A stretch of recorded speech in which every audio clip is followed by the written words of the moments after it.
How to use Alpha Spin Bottle. 1. Remove the cylinder cover on the Alpha Spin tube on the upper and bottom part. 2.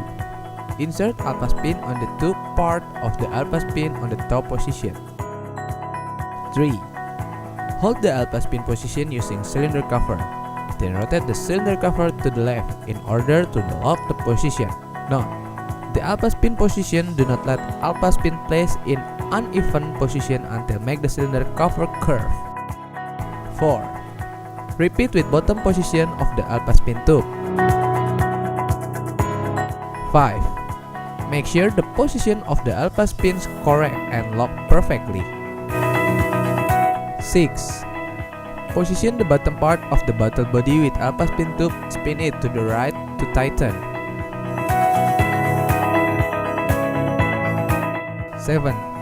Position the top part of the bottle's body with Alpha Spin tube, spin it to the right to tighten. 8.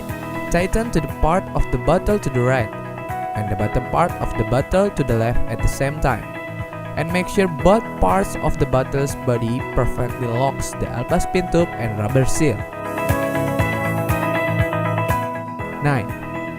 Fill the Alpha Spin bottle with water as needed. 10. Cover it tightly and correctly to avoid leakage.